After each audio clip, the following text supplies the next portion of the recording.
Hello everyone, क्या हाल चाल आप लोगों के। देखो, आज अपन कार्बन एवं इसके कंपाउंड में सेकंड वीडियो लेकर के आए हैं। फर्स्ट वीडियो में अपन ने बात की थी कार्बन का जनरल इंट्रोडक्शन, कि कार्बन का कितना एटॉमिक नंबर होता है, कितने प्रोटॉन होते हैं, उसमें कितने इलेक्ट्रॉन्स होते हैं। कार्बन ही ऐसा एक तत्व है जो यौगिक बनाने के निर्माण में काम आता है, क्योंकि इसके पास में क्या क्या गुण है बताओ। एक तो श्रृंखला का गुण पाया जाता है, बहुबंध बनाने की प्रवृत्ति पाई जाती है, और इसके पास में 4 संयुक्ता होती है। इसकी कितनी संयुक्ता होती है? 4। इस कारण से यह कंपाउंड बनाने के कैपेबल होता है। आज अपन जो नेक्स्ट टॉपिक इसमें स्टार्ट करेंगे वो करेंगे कार्बन के अपर रूप। तो कार्बन के अपर रूप में अपन बात करते हैं कि अपर रूप होते क्या हैं।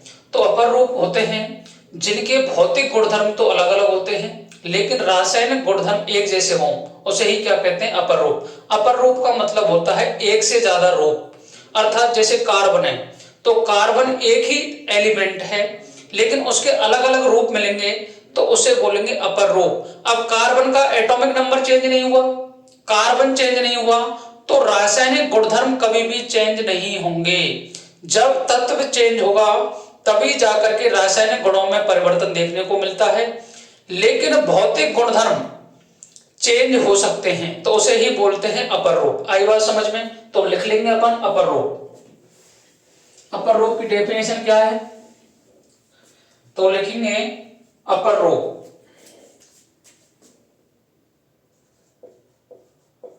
अपर रूप जनरल भाषा में बोलूं मैं तो ऐसे पदार्थ जिनके एक से ज्यादा रूप मिलते हैं, या फिर बोल दें जिनके भौतिक गुणधर्म तो क्या रहेंगे? भिन्न रहने वाले, जबकि रासायनिक गुणधर्म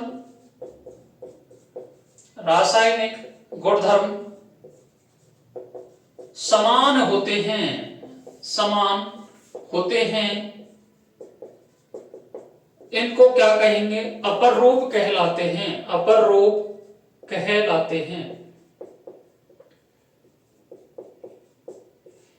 अब देखिएगा, कार्बन के 2 अपर रूप अपने को देखने को मिलते हैं।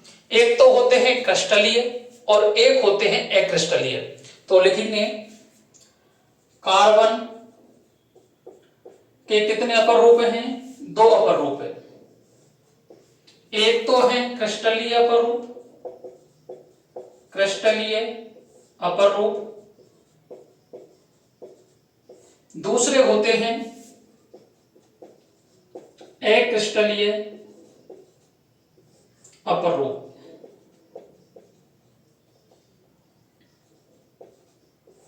जो क्रिस्टलीय अपर रूप हैं ये हमारे एग्जाम में इनसे क्वेश्चन देखने को मिलता है और ये हमारी एनसीईआरटी में भी दे रखे हैं, तो इसलिए अपन इनके बारे में डिटेल में पढ़ेंगे। लेकिन अपन अक्रिस्टलीय बारे का जनरल इंट्रोडक्शन ले लेंगे ताकि अपन को समझ में आए कि अक्रिस्टलीय अपर रूप कौन कौन से हैं। तो समझेंगे, क्रिस्टलीय में आते हैं हीरा, ग्रेफाइट और फुलरी। ये तीनों क्या हैं? क्रिस्टलीय अपर रूप हैं। जबकि अक्रिस्टलीय में आते हैं काजल, कोक, कोयला और चारकोल।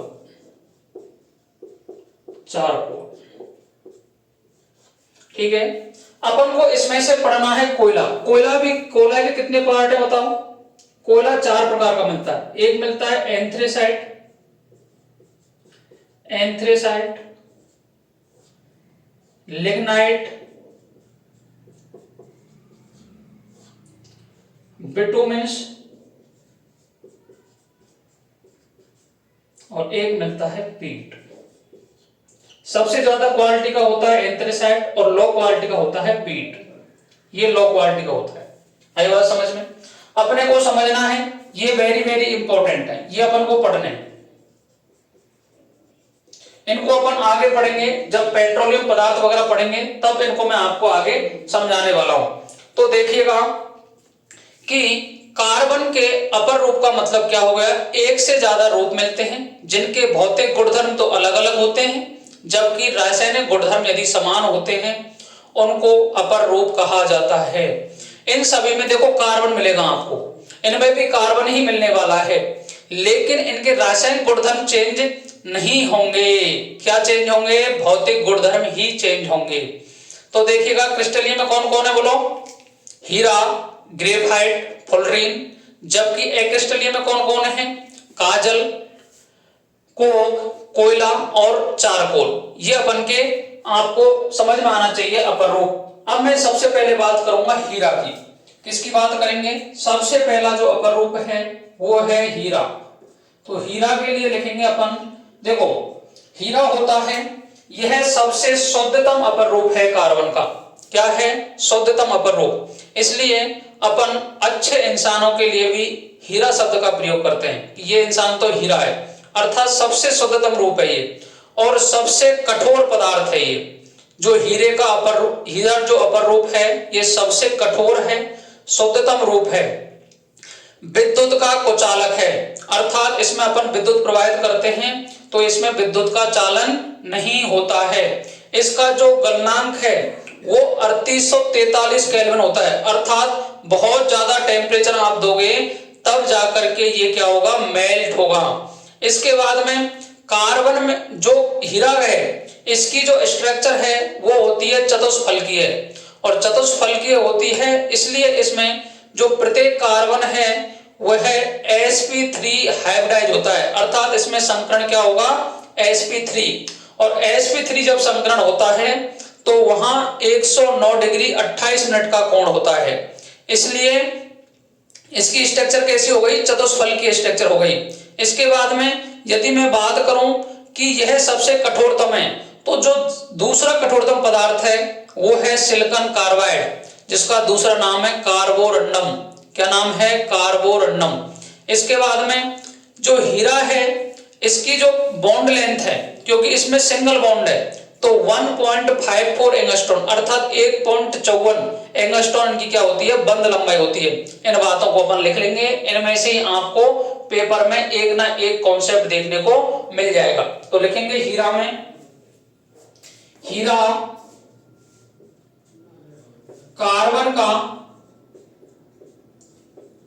सबसे शुद्धतम अपर रूप है, शुद्धतम अपर रूप है, अपर रूप है। हीरा की क्रिस्टलीय संरचना, हीरा की क्रिस्टलीय संरचना चतुष्कोणीय होती है, चतुष्कोणीय होती है। हीरा का गलनांक, हीरा का गलनांक 3843 केल्विन होता है। हीरा की संरचना में, हीरा की संरचना में प्रत्येक कार्बन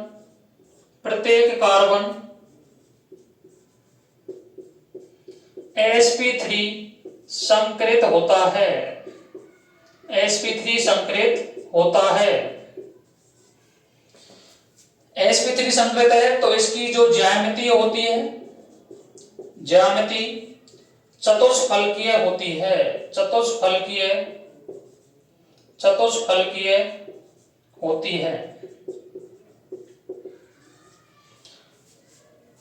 हीरा सबसे कठोरतम, कठोरतम, कठोरतम पदार्थ होता है, पदार्थ होता है। हीरा सबसे कठोरतम पदार्थ होता है। नेक्स्ट टाइम क्या लिखेंगे? हीरा विद्युत का कुचालक होता है, विद्युत का कुचालक होता है, कुचालक होता है। हीरे की संरचना में, हीरा की संरचना में, हीरा की संरचना में कार्बन कार्बन बंध लंबाई 1.54 एंगस्ट्रॉम होती है। ठीक है, इतनी बातें आप याद रख लोगे। उसके बाद में यदि मैं बात करूं कार्बन की स्ट्रक्चर कैसे होती है इसकी, तो हीरा की स्ट्रक्चर की बात करता हूं। तो प्रत्येक कार्बन कितने कार्बन से जुड़ा होता हो? 4 से।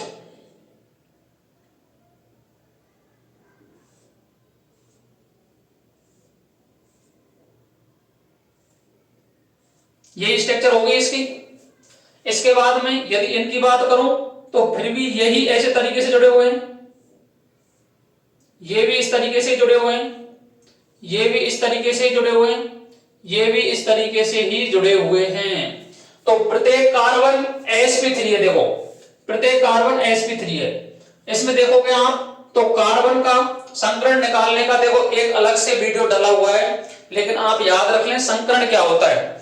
तो संकरण का मतलब होता है विभिन्न आकृति के लगभग समान ऊर्जा के कक्षक आपस में मिलकर के समान ऊर्जा के समान आकृति के नए कक्षकों का निर्माण करते हैं।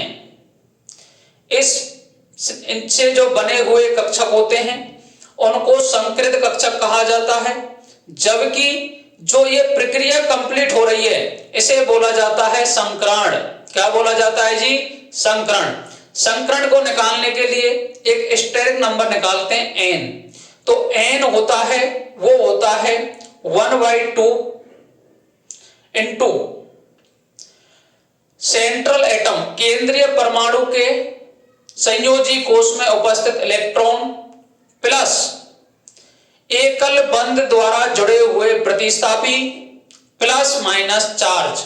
इससे आप यदि n निकाल लोगे तो यदि n की वैल्यू 2 से कम नहीं आएगी कभी भी, यदि n की वैल्यू 2 आती है तो संकरण sp होगा। यदि n की वैल्यू 3 आती है तो संकरण sp2 होगा। यदि n की वैल्यू 4 आती है तो संकरण sp3 होता है। तो इसमें यदि मैं बात करूं n की वैल्यू फाइंड करने की, तो देखो n निकालोगे अपन, n निकालेंगे तो देखो सेंट्रल एटम के वैलेंस शेल में इलेक्ट्रॉन कितने होते हैं, तो 14 ग्रुप का है। ये 14 ग्रुप का है तो 4 इलेक्ट्रॉन होते हैं, कल मैंने आपको बताया था। तो 4 इलेक्ट्रॉन हो गए।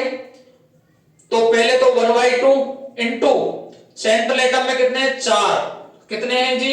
4। इसके बाद में कितने बॉन्ड बना रखे हैं? सिंगल बॉन्ड इसने 1 2 3 4। कितने हैं? 4 प्लस माइनस चार्ज। क्या कोई चार्ज दिख रहा है कार्बन पर? नहीं दिख रहा, तो 0। तो बताओ 1/2 इंटू 8 कर लूं क्या? तो ये कितनी बार कटा? 4 बार। तो n की वैल्यू 4 आ गई। तो 4 आने पर इसका संकरण क्या हो गया? sp3। आई बात समझ में? एक s है 3 pn। तो ये स्ट्रक्चर होती है। प्रत्येक जो बॉन्ड लेंथ है वो 1.54 एंगस्ट्रॉम होती है इसमें। इसके बाद मैं बात करता हूं का जो हीरा है इसके उपयोग कहां होते हैं। हीरा का उपयोग, जो हीरा का उपयोग है वो अपन यूज करते हैं हीरे जवाहरात बनाने में, अर्थात आभूषणों में। आभूषणों में किसका निर्माण? आभूषणों में उपयोग करते हैं, उपयोग करते हैं। दूसरा है यदि आपको कांच को काटना है, कांच को काटने में,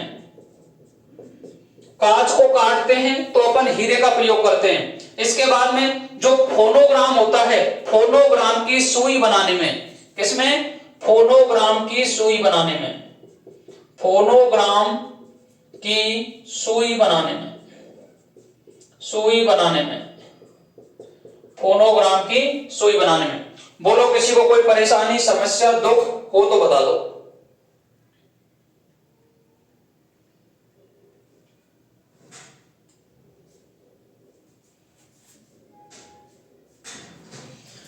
बोलो यहां तक किसी को कोई परेशानी। सबसे शुद्धतम पदार्थ है हीरा, सबसे कठोरतम पदार्थ है हीरा, विद्युत का कुचालक है हीरा, चतुष्फलकीय संरचना है हीरे की, sp3 संकरण है हीरे का। ये आपको बातें याद रखनी है। तो आपको पूछ ले कि दूसरा सबसे कठोरतम पदार्थ कौन सा है, तो अगर मैं बात करूं दूसरा सेकंड कठोरतम पदार्थ, तो सेकंड कठोरतम पदार्थ होता है सिलिकॉन कार्बाइड। इसका नाम है सिलिकॉन कार्बाइड और इसको बोलते हैं कार्बोरंडम।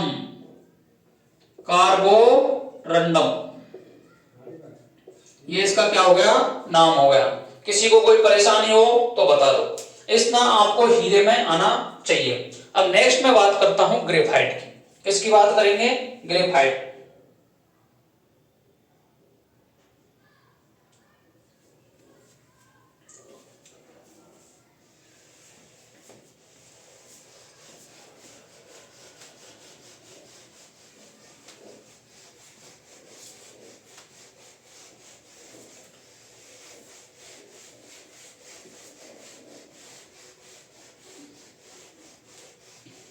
नेक्स्ट बात करते हैं ग्रेफाइट की।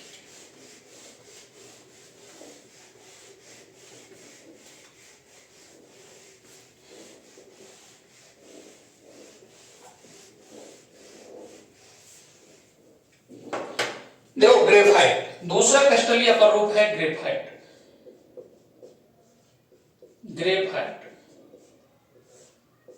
जो ग्रेफाइट है इसको बोला जाता है कि ग्रेफा। जो ग्रेफा है इसका अर्थ होता है लिखना। क्या होता है, लिखना। ग्रेफाइट की जो संरचना होती है ये षटकोणीय होती है, षटकोणीय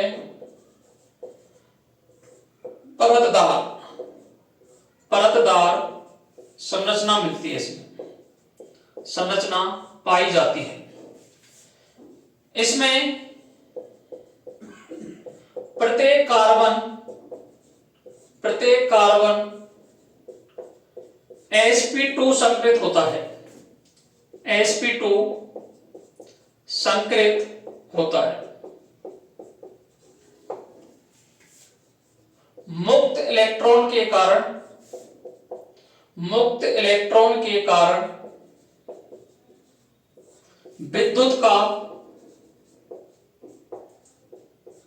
सुचालक होता है। ठीक है। इसके बाद में मैं बात करूं इसकी स्ट्रक्चर की, तो देखो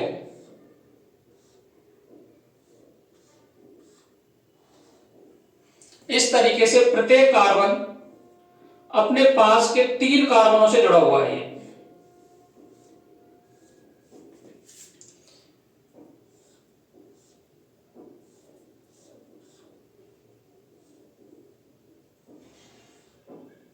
एक स्ट्रक्चर ले लेते हैं कोई भी।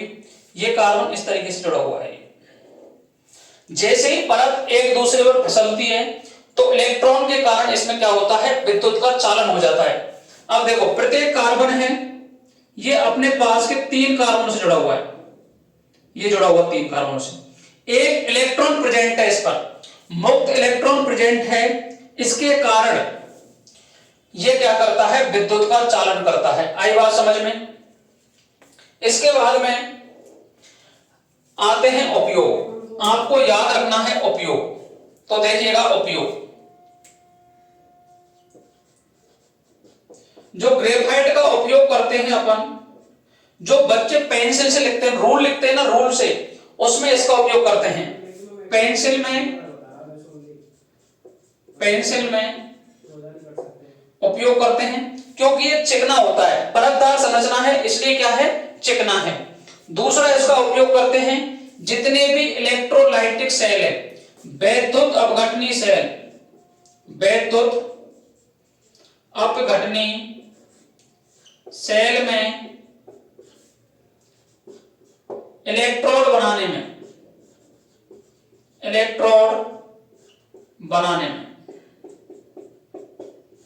जितने भी वैद्युत अपघटनी सेल आपको दे रखे हैं उसमें क्या होता है, अपन किसका यूज करते हैं बोलो, ग्रेफाइट का यूज करते हैं। नेक्स्ट है शुष्क स्नेहक के रूप में, शुष्क स्नेहक के रूप में, ये इसके क्या हो गए, एग्जाम्पल हो गए और अपने समझ में आ गया कि क्या क्या उपयोग है। आपको ग्रेफाइट में 2-3 बातें याद रखनी है कि ग्रेफाइट एक कार्बन का अपर रूप है जिसमें प्रत्येक कार्बन sp2 संकृत होता है, तबकि जो ग्रेफाइट है उसकी संरचना षटकोणीय परतदार मिलती है। इसमें परतों के मध्य फिसलन के कारण विद्युत का चालन होता है मुक्त इलेक्ट्रॉन पाए जाने के कारण। जब परत होती है इस कारण ये चिकना होता है तो इसका उपयोग जितने भी अपन बच्चे पेंसिल का यूज करते हैं, पेंसिल में आगे की नोक को देखना आपको चिकनी होती है तो उसमें उसका उपयोग करते हैं। शुष्क स्नेहक के रूप में करते हैं। जितने भी अपन के पुराने टाइम की जो बैटरियां थी, टॉर्च में अपन सेल डाल देते, सेल को फोड़ के देखना आप, सेल को फोड़ के देखोगे तो उसमें आपको इलेक्ट्रोड दिखेंगे तो उन पर हाथ लगाओगे तो चिकने दिखाई देते हैं, वो तो किसके बने होते हैं, ग्रेफाइट के। आई बात समझ में। इसके बाद नेक्स्ट है फुलरीन। किसकी बात करेंगे, फुलरीन की। थर्ड में बात करता हूं फुलरीन।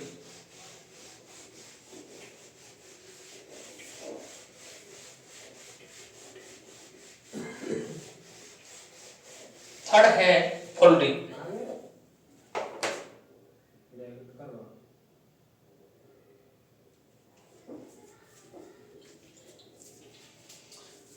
नेक्स्ट बात करते हैं फुलरीन की।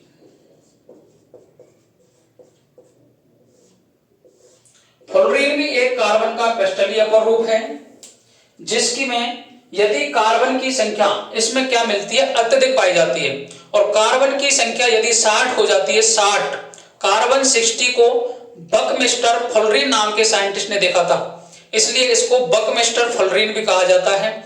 जब 60 कार्बन एक गुंबद के रूप में दिखाई देते हैं तो एक बॉलनुमा संरचना बन जाती है और बॉलनुमा संरचना बन जाती है, इसकी खोज की थी बकमिस्टर फुलरीन ने। इसके नाम पर ही इसका नाम क्या पड़ा, फुलरीन पड़ा। तो आपको याद रखना है कि फुलरीन है, इसमें अत्यधिक कार्बन की संख्या मिलती है। क्या मिलती है, अत्यधिक कार्बन की संख्या पाई जाती है।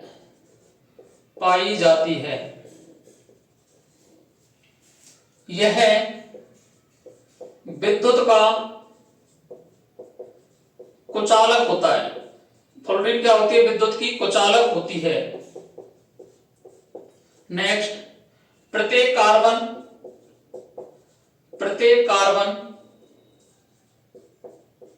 sp2 संकृत होता है, sp2 संकृत होता है।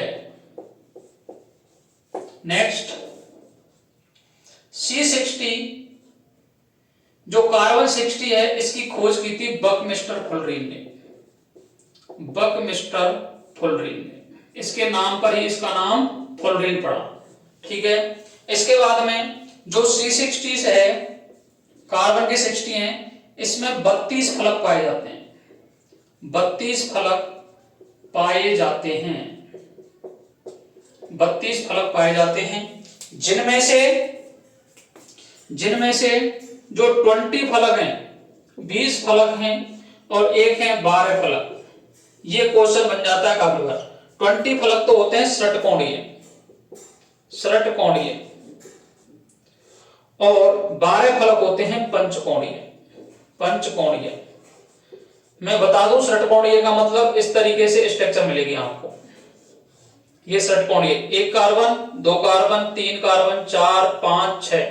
पंचकोणीय का मतलब है कि आपको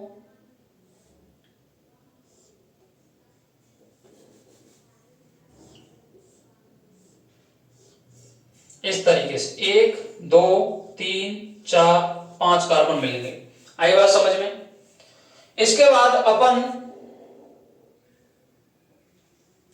इसका उपयोग, जो फ्लोरीन होती है यह प्रतिचुंबकीय प्रकृति की होती है और एरोमेटिक भी पाई जाती है, क्योंकि षटकोण ये है तो ये एरोमेटिक भी पाई जाती है। इसमें ये लिख लेंगे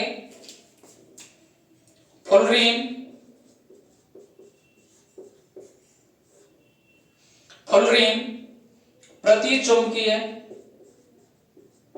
प्रतिचुंबकीय एवं एरोमेटिक होती है। एरोमेटिक गुण प्रदर्शित करती है, गुण प्रदर्शित करती है। इसके बाद बात आती है उपयोग की। उपयोग कहां कहां करते हैं इसका? तो जो फ्लोरीन का उपयोग है यह अपन कुर्सी, अतिचालक चुंबक बनाने में करते हैं। किस किस में करते हैं?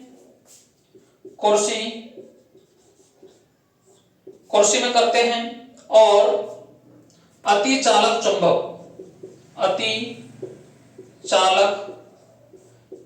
के निर्माण में इसका उपयोग किया जाता है। इतना आपको याद रखना है। क्रिस्टलीय अपरूप आपके एनसीईआरटी में दे रखे हैं, इसलिए अपन को याद होने चाहिए।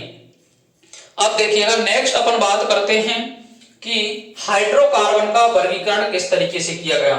जो एक्रेस्टलीय अपरूप हैं इसमें कोयला वगैरह है, ये मैं आपको आगे पढ़ाने वाला हूं, कोयला एवं पेट्रोलियम पदार्थ, तो अपन वहां पढ़ लेंगे इसको।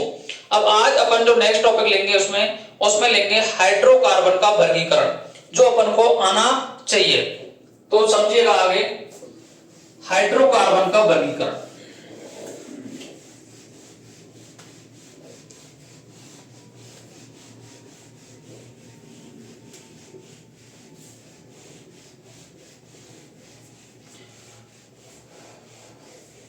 अब देखो इधर लिखेंगे अपन हाइड्रोकार्बन।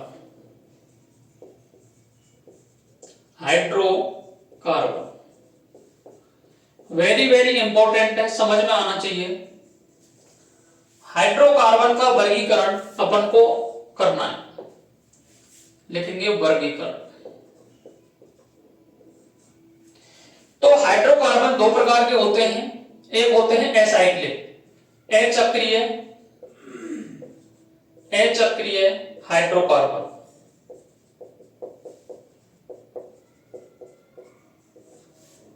अचक्रीय का मतलब होता है जिनमें वलय नहीं पाई जाती है, और वलय को बोलते हैं रिंग नहीं पाई जाती है, उसे क्या कहेंगे बताओ? अचक्रीय हाइड्रोकार्बन। दूसरा है चक्रीय हाइड्रोकार्बन।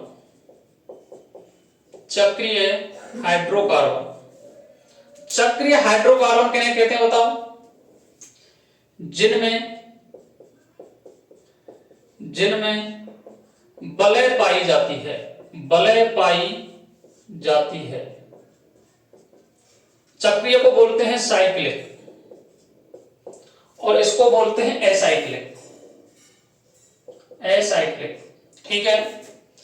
अब जो अचक्रीय हाइड्रोकार्बन हैं ये दो प्रकार के होते हैं। कितने प्रकार के होते हैं? दो प्रकार के।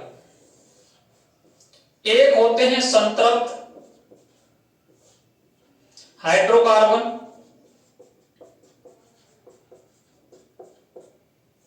एक होते हैं असंतृप्त हाइड्रोकार्बन।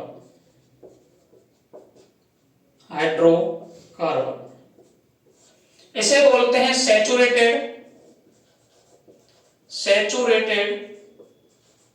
हाइड्रोकार्बन, इसे बोलते हैं अनसैचुरेटेड हाइड्रोकार्बन। सैचुरेटेड हाइड्रोकार्बन किनको बोलते हैं? जिनमें कार्बन एकल बंध पाया जाता है। एकल बंध पाया जाता है उन्हें क्या बोलते हैं? बोलो। संतृप्त हाइड्रोकार्बन। Example alkene.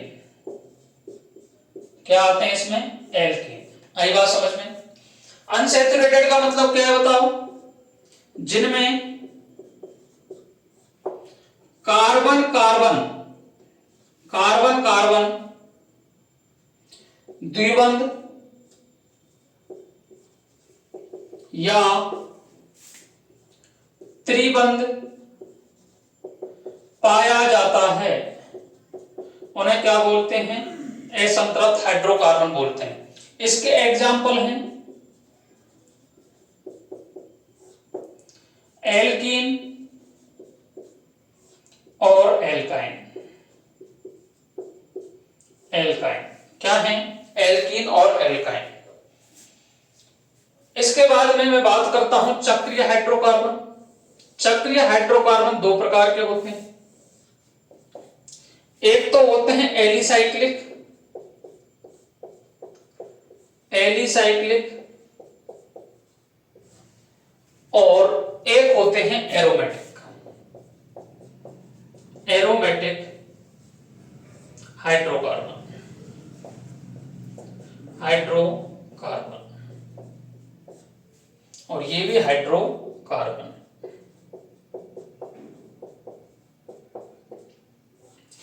एलिसाइक्लिक भी दो प्रकार के होते हैं।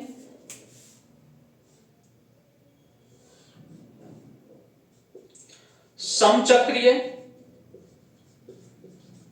और विषम चक्रीय। विषम चक्रीय। एरोमेटिक भी दो प्रकार के होते हैं, समचक्रीय और विषम चक्रीय। विषम चक्रीय। समचक्रीय को बोलते हैं होमोसाइक्लिक, इसे बोलते हैं हेटेरोसाइक्लिक, हेटेरोसाइक्लिक। इसे भी होमोसाइक्लिक, इसे भी हेटेरोसाइक्लिक। जनरल बात बता दूं मैं इसमें, जो एलिसाइक्लिक होते हैं इनको यदि आप जलाओगे, क्या करोगे? जलाने पर सफेद धुआं देते हैं, ये सफेद धुआं देते हैं। इनको जलाओगे एरोमेटिक को तो ये काली धुआं के साथ जलते हैं, काली धुआं के साथ जलते हैं। ठीक है, ये इनका जनरल बात है। समचक्रीय का मतलब हो गया कि इसमें कार्बन कार्बन वलय पाई जाती है, कार्बन कार्बन वलय पाई जाती है। जैसे इसका नाम है साइक्लोहेक्सेन। क्या नाम है? साइक्लोहेक्सेन। ठीक है, इसमें कार्बन कार्बन वलय के स्थान पर, वलय के स्थान पर एक विषम परमाणु, विषम परमाणु जैसे नाइट्रोजन आ गया, ऑक्सीजन आ गया, सल्फर पाया जाता है, पाया जाता है। जैसे ये कोई आपको ऑक्सीजन के साथ में रिंग दे दी है तो ये क्या हो गया बताओ? विषम चक्रीय। लेकिन ये आपके सिलेबस का पार्ट नहीं है तो आप इस पे इतना ध्यान नहीं देंगे। आपको बस इतना याद रखना है कि यदि कोई होमोसाइक्लिक है, कार्बन कार्बन वलय पाई जाती है तो उसे क्या कहते हैं? समचक्रीय कहते हैं। जैसे साइक्लोहेक्सेन हो गया, साइक्लोप्रोपेन हो गया, साइक्लोब्यूटेन हो गया, साइक्लोपेंटेन हो गया, साइक्लोहेप्टेन हो गया, ये सारे नाम किसके हैं? इसके। समचक्रीय में कार्बन कार्बन की वलय मिलेगी, जैसे इसे कहते हैं बेंजीन। क्या कहते हैं? बेंजीन। कुछ बच्चे कह देंगे कि इसमें और इसमें अंतर क्या है, तो देखो बॉन्डों का अंतर है, इसमें बॉन्ड बने हुए हैं, इसमें बंध नहीं बने हुए हैं। इसमें क्या होगा, कार्बन कार्बन की वलय में नाइट्रोजन ऑक्सीजन सल्फर भी आ जाएगा, जैसे एस, और ये इस तरीके से, इसे बोलते हैं थायोफीन, थायोफीन सल्फर। आई बात समझ में। इस तरीके से हाइड्रोकार्बन को अपन डिवाइड कर सकते हैं। अब देखिएगा चक्रीय अचक्रीय हाइड्रोकार्बन और चक्रीय हाइड्रोकार्बन। अचक्रीय हाइड्रोकार्बन दो प्रकार के पाए जाते हैं, संतृप्त हाइड्रोकार्बन और असंतृप्त हाइड्रोकार्बन। संतृप्त का मतलब होता है सैचुरेटेड, सैचुरेटेड में कार्बन कार्बन सिंगल बॉन्ड मिलता है, कार्बन कार्बन यदि एक बंध मिलेगा तो उसे बोलेंगे संतृप्त हाइड्रोकार्बन। यदि कार्बन कार्बन डबल बॉन्ड मिल जाए, कार्बन कार्बन ट्रिपल बॉन्ड मिल जाए, कार्बन कार्बन द्विबंध या कार्बन कार्बन त्रिबंध पाया जाता है, उन्हें बोलते हैं असंतृप्त हाइड्रोकार्बन। आई बात समझ में। इसके बाद मैं बात करता हूं चक्रीय की। ये दो प्रकार के होते हैं, एलिसाइक्लिक और एरोमेटिक। एलिसाइक्लिक का जो नेचर होता है वो सेम टू सेम अचक्रीय के बराबर ही होता है, लेकिन एक रिंग पाई जाती है इसमें कार्बन कार्बन की। तो यदि कार्बन कार्बन की पाई जा रही है तो समचक्रीय है, यदि कार्बन कार्बन के साथ में नाइट्रोजन मिल जाए, ऑक्सीजन मिल जाए, सल्फर मिल जाए तो विषम चक्रीय हो जाएगी। इसके बाद में एरोमेटिक। एरोमेटिक में एक जनरल बात है, ये काली धुआं के साथ जलते हैं, लेकिन आगे पढ़ाते हैं कि ये हकल रूल का पालन करते हैं। किसका करते हैं, 4n+2 पाई इलेक्ट्रॉन का पालन करते हैं, जो हकल रूल कहता है इसको, वो पालन करेंगे, वही एरोमेटिक है। यदि कार्बन कार्बन की रिंग पाई जा रही है तो समचक्रीय, कार्बन कार्बन के साथ में कोई विषम परमाणु दे रखा है, नाइट्रोजन ऑक्सीजन सल्फर, तो क्या कहलाएगी जी, विषम चक्रीय परमाणु, विषम चक्रीय यौगिक कहलाते हैं। आई बात समझ में, किसी को कोई परेशानी। अब मैं बात करता हूं कि इनको अपन को किस तरीके से याद करते हैं। तो देखिएगा, अब बात करते हैं एग्जाम्पल की। किसकी बात करेंगे, एग्जाम्पल की। आया समझ में यहां तक, किसी को कोई परेशानी नहीं होनी चाहिए। नेक्स्ट बात करते हैं, देखो कुछ क्या है कि एलिमेंट या कार्बन की संख्या के नाम हैं जो आपको याद रखने हैं।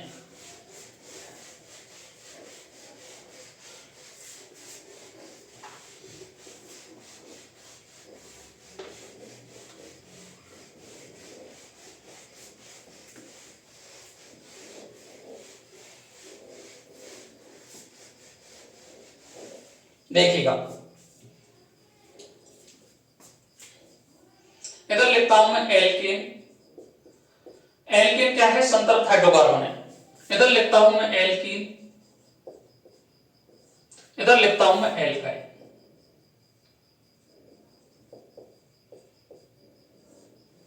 ठीक है, सबसे पहले लिखेंगे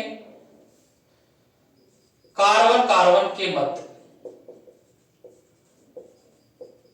इसमें एकल बंध मिलता है, एकल बंध, इसमें द्विबंध मिलता है, इसमें त्रिबंध मिलता है। एकल बंध का मतलब हो गया कार्बन कार्बन, द्विबंध का मतलब हो गया carbon double bond carbon, triple का मतलब हो गया कार्बन कार्बन ट्रिपल बॉन्ड। यदि एक बॉन्ड दे रखा है तो ये सिग्मा बंध है। किसका निर्माण करता है ये, सिग्मा बंध का। इसमें एक सिग्मा है, एक पाई है, तो एक सिग्मा और एक पाई, ये कितना हुआ करता है, एक सिग्मा दो पाई, तो एक सिग्मा प्लस दो पाई। ये सारे क्वेश्चन है, याद रखना है आपको। इसके बाद में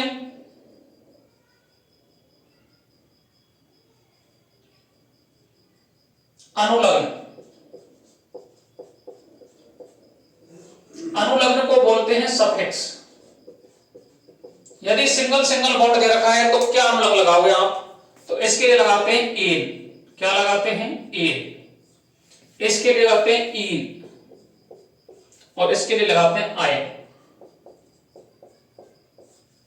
हिंदी में समझो, इंग्लिश में ANE एन, ENE ईन, और इसमें BYNE।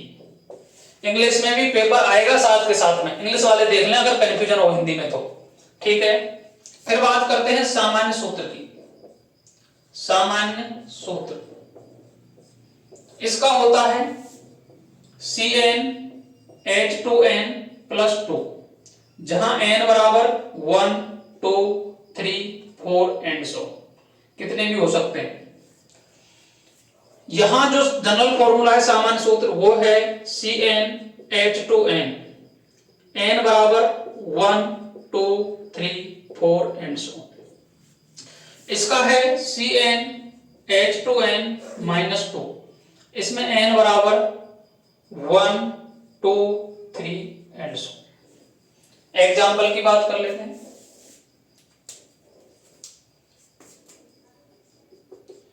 एग्जाम्पल n बराबर यदि मैं 1 रखूंगा तो C1H2 इंटू 1 प्लस 2, तो ये आ गया C1H4, इसको लिखते हैं अपन CH4, और इसका नाम है मेथेन। क्या नाम है? मेथेन। इसके बाद में यदि मैं n बराबर यहां रखता हूं 1, तो C1H2 इंटू 1, तो ये आ गया CH2। CH2 आ गया तो कार्बन के पास में तो लोन पेयर भी प्रेजेंट होंगे, अर्थात 2 4 बॉन्ड बना सकता है, 2 हैं, इसे बोलते हैं मैथीन। क्या बोलते हैं? मैथीन। और यदि मैं यहां n बराबर 1 लेता हूं तो C1H2 इंटू 1 माइनस 2, ठीक है, ये आएगा। तो 2 में से 2 गए तो 0, तो ये आ गया C ट्रिपल बॉन्ड, और एक वैलेंसी खाली। आई बात समझ में? तो इसे बोलते हैं मिथाइन। 2 माइनस 2, तो इसे बोलते हैं मिथाइन, मिथाइन।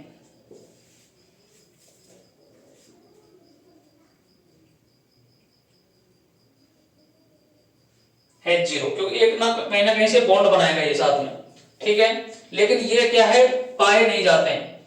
इसके लिए मिनिमम n की वैल्यू यहां मिनिमम 2 होनी चाहिए, तब जाकर के C2H4 आएगा। ये इसे बोलते हैं एथीन। क्या बोलते हैं? एथीन। यहां भी n बराबर यदि 2 रखोगे तब जाकर के यहां सीधी बैलेंसी होती है, C2H2 इंटू 2 माइनस 2, तो ये आ गया C2, 4 में से 2 गए तो 2, C2H2, इसे बोलते हैं एथाइन, एथाइन, ठीक है। मिथाइन मिलता है, लेकिन नॉर्मल केस में इसके अपन लिखते नहीं है, कम से कम 2 कार्बन होने चाहिए, ठीक है। अब मैं बात करता हूं बॉन्ड एंगल की।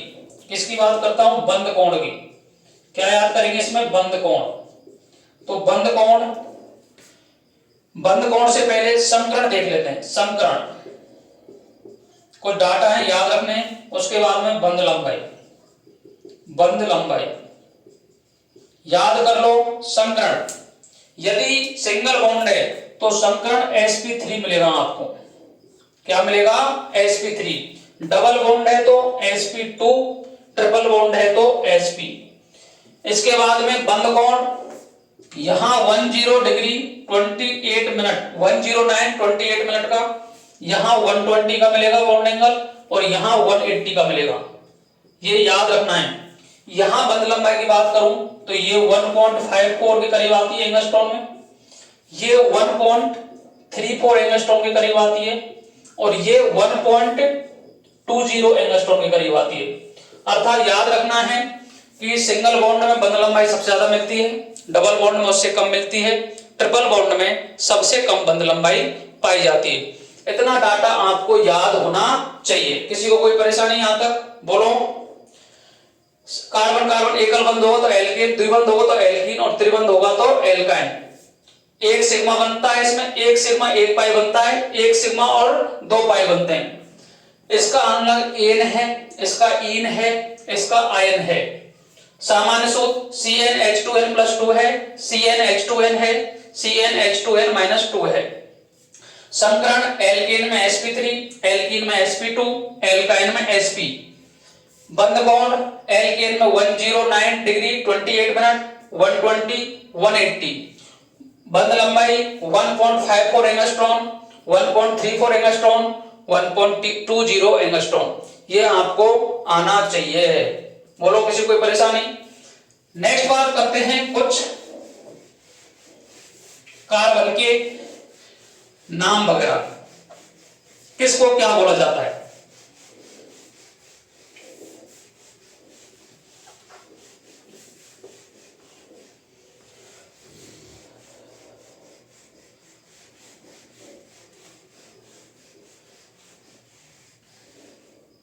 तो देखिएगा, कार्बन यदि 1 है तो इसको बोलते हैं मैथ, METH, मैथ।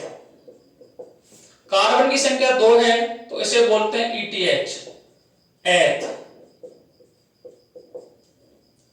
कार्बन की संख्या 3 है, इसे बोलते हैं प्रोप। कार्बन की संख्या 4 है तो इसको बोलते हैं ब्यूट, ब्यूट। कार्बन की संख्या 5 है, इसे बोलते हैं पेंट। कार्बन की संख्या 6 है, इसे बोलते हैं हेक्स। कार्बन की संख्या यदि 7 है तो इसे बोलते हैं हेप्ट। कार्बन की संख्या 8 है तो इसे बोलते हैं ऑक्ट। कार्बन की संख्या 9 है तो इसे बोलते हैं नॉन। यदि कार्बन की संख्या 10 है तो इसे बोलते हैं डेक। क्या बोलते हैं? डेक। किसी को कोई परेशानी? बोलो। कार्बन की संख्या यदि 1 है तो इसे क्या बोलेंगे? मैथ। कार्बन की संख्या 2 है, क्या बोलेंगे? एथ। कार्बन की संख्या क्या है? 3 है, क्या बोलेंगे जी? प्रोप। कार्बन की संख्या 4 है, ब्यूट। कार्बन की संख्या 5 है, पेंट। कार्बन की संख्या 6 है, हेक्स। कार्बन की संख्या 7 है, हेप्ट। कार्बन की संख्या 8 है, ऑक्ट। और कार्बन की संख्या 9 है तो नॉन। और कार्बन की संख्या यदि 10 है तो डेक। इसके बाद में यदि मैंने आपको बताया था कि जो एल्केन है उसका जो अनुलग्न है वो क्या यूज करते हैं अपन? एन। एल्कीन का इन और एल्काइन का आयन। ठीक है, तो मेरे को बताइएगा, यदि यहां C1 कार्बन का मैथ है, एकल बंध है, तो क्या नाम हो जाएगा बताओ? मेथेन। क्या नाम हो जाएगा? मेथेन। Formula CH4। यहां बात करूं तो CH2, ये क्या हो जाएगा? मेथीन। और यहां त्रिबंध में CH, इसका नाम क्या हो जाएगा बताओ? मेथायन। मेथायन। यदि मैं यहां बात करूं तो एथेन, C2H6, यहां ethene, CH2 double bond CH2, यहां CH triple bond CH, ethyl. किसी कोई परेशानी? 3 कार्बन है तो प्रोपेन, C3H8, यहां C3H6, ये क्या है बोलो? प्रोपीन। प्रोपीन। ये C3H4, ये क्या है? प्रोपाइन। क्या है? प्रोपाइन। नाम लिख सकते हो क्या? किसी कोई परेशानी? इसके बाद में ये ब्यूटेन, C4H10, ये पेंटेन, C5H12, ये हेक्सेन, C6H14, ये हेप्टेन, C7H16, ये ऑक्टेन C8H18, ये नोनेन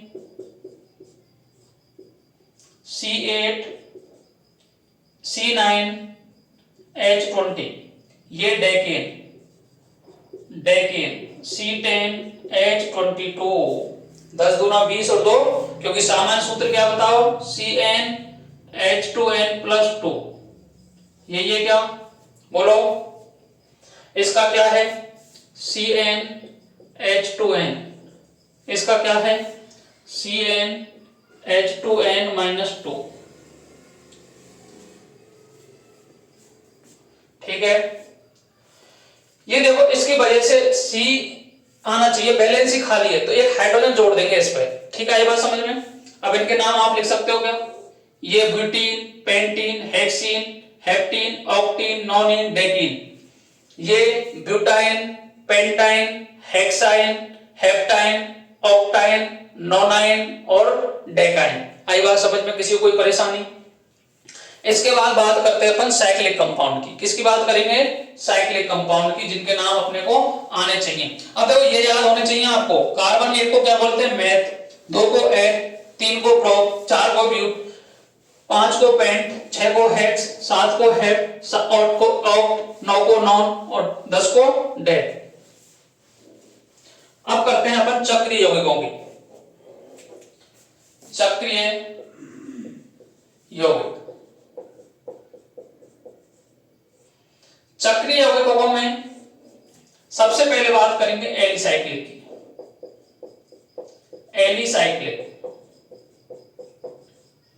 एलिसाइक्लिक में वलय के लिए कम से कम 3 कार्बन की आवश्यकता होती है, ठीक है। जैसे देखो इससे कम वलय बन सकती है क्या, नहीं बनेगी। कम दो, एक कार्बन वलय कैसे बनाएगा, 2 भी नहीं बना सकते, ऐसे जोड़ेंगे या फिर ऐसे जोड़ लो या फिर ऐसे जोड़ लो। कम से कम कितने कार्बन चाहिए, 3 कार्बन चाहिए वलय को। इसको बोलते हैं साइक्लोप्रोपेन। क्या नाम है इसका, साइक्लोप्रोपेन। नाम याद कर लो आप तो सीधे सीधे, इसको बोलते हैं साइक्लोब्यूटेन।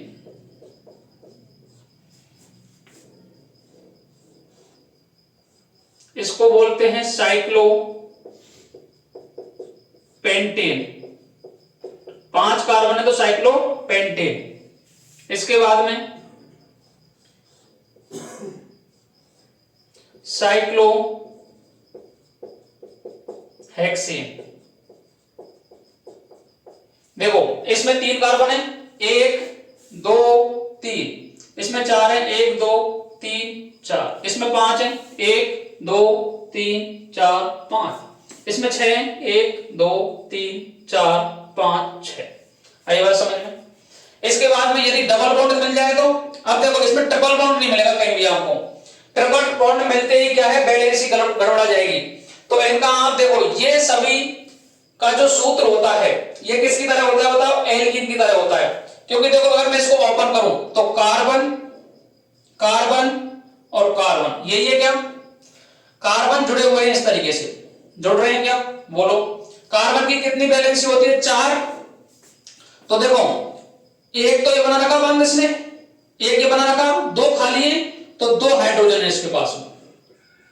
इसके पास में भी 1 और 2, 1 और 2, बोलो। प्रत्येक कार्बन के पास में कितने हाइड्रोजन है, 2 हाइड्रोजन है। जबकि एल्केन में कितने थे, 4। एल्केन में कितने थे, 2 हाइड्रोजन थे, बोलो 2 थे ना। तो इसका फॉर्मूला क्या ले सकते हो बताओ, CnH2n की तरह काम करेगा ये। ऐसे अगर मैं देखो, अब ये आपको आना चाहिए समझ में, ये ऐसे ओपन होगा, ये खोल दूं मैं, 1 2 3 4, ये हो गया। अब देखो ये कितनी वैलेंसी है, 1 ये रही, 2 खुली हुई है, तो ये H2, ये भी H2, ये भी H2, ये भी H2। कार्बन की वैलेंसी को कंप्लीट करता है हाइड्रोजन, ये याद रख लो हमेशा। तो ये CH2 हो गया।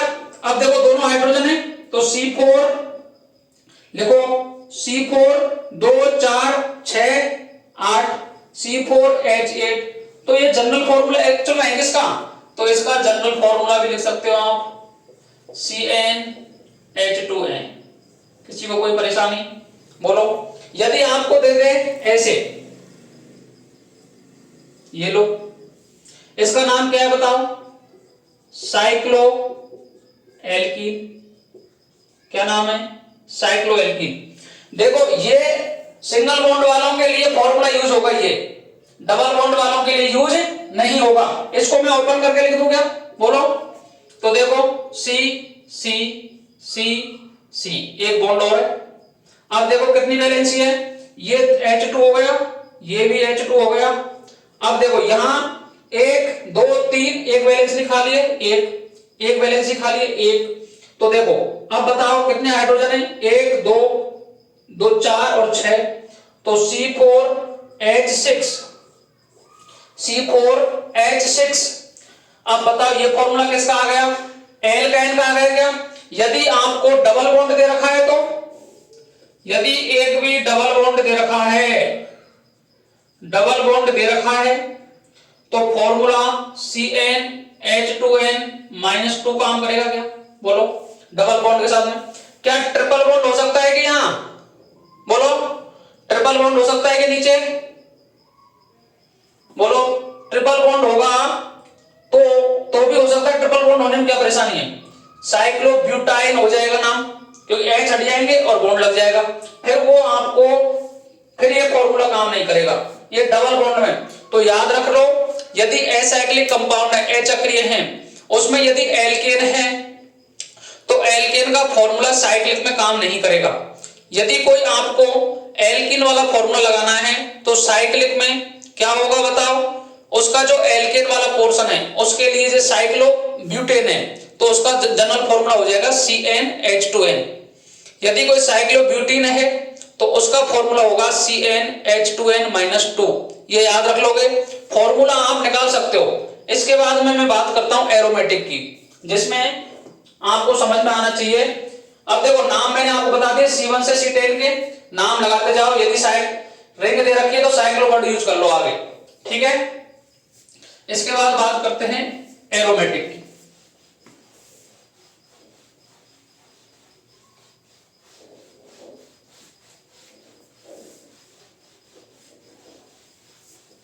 इसके बाद बात करेंगे एरोमेटिक। एरोमेटिक में मैंने आपको बताया था कि काली धुआं के साथ जलते हैं, काली धुआं के साथ जलते हैं। ये बात तो सही है, लेकिन आपको याद रखना है हकल रूल, हकल नियम का पालन करते हैं, हकल नियम का पालन करते हैं।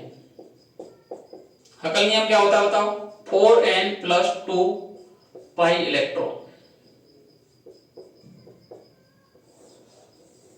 n बराबर क्या हो सकता है बताओ, 1 2 3 4 एंड सो। एग्जाम्पल याद कर लो,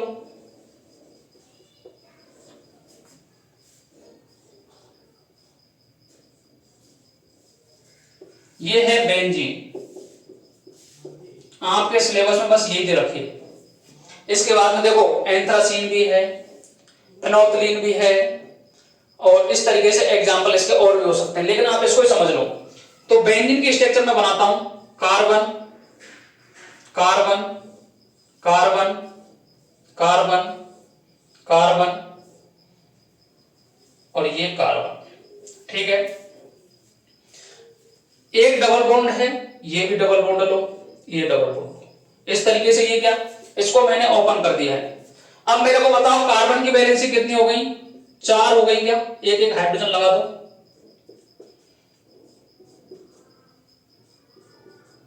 एक एक हाइड्रोजन लगा दो। आप देखेंगे तो सभी कार्बन की वैलेंसी कंप्लीट है। आपको बेंजीन समझना है। बेंजीन आपके सिलेबस में दे रखा है, कितने पाई बॉन्ड हैं, कितने सिग्मा बॉन्ड हैं, कार्बन कार्बन बॉन्ड कितने हैं, कार्बन हाइड्रोजन बॉन्ड कितने हैं। आई बात समझ में, ये समझ लो इसमें। तो देखिएगा, मैं सबसे पहले बात करूंगा कि कार्बन कार्बन बॉन्ड कितने हैं इसमें। कार्बन हाइड्रोजन बॉन्ड कितने, द्विबंध कितने, अर्थात द्विबंध को बोलते हैं पाई। सिग्मा बॉन्ड कितने, सिग्मा बॉन्ड, इसको पाई बॉन्ड लिख लो, पाई बॉन्ड, ये आपको फाइंड करना है। तो देखिएगा, सबसे पहले मेरे को बताओ कार्बन कार्बन बॉन्ड कितने हैं। तो देखो, कार्बन से कार्बन जुड़ रहा है, बोलो, तो एक बॉन्ड, दो बॉन्ड, तीन बॉन्ड, चार बॉन्ड, पांच बॉन्ड और छह बॉन्ड। तो कार्बन कार्बन बॉन्ड कितने बताओ, 6। किसी कोई परेशानी, कार्बन से कार्बन जुड़ा हुआ है, कितने बॉन्ड है इसमें, 6 बॉन्ड है। इसके बाद में बताओ कार्बन हाइड्रोजन, तो देखो 1 2 3 4 5 6, ये भी कितने हैं, 6। पाई बॉन्ड कितने बताओ, तो देखो ये दोनों एक मिलके पाई बॉन्ड है, ये दोनों मिलके एक पाई बॉन्ड है, ये दोनों पाई बॉन्ड है, तो 3 पाई बॉन्ड है इसमें। कितने पाई बॉन्ड है, 3। अब फाइंड करना है सिग्मा बॉन्ड कितने, तो सिग्मा देखो, सिग्मा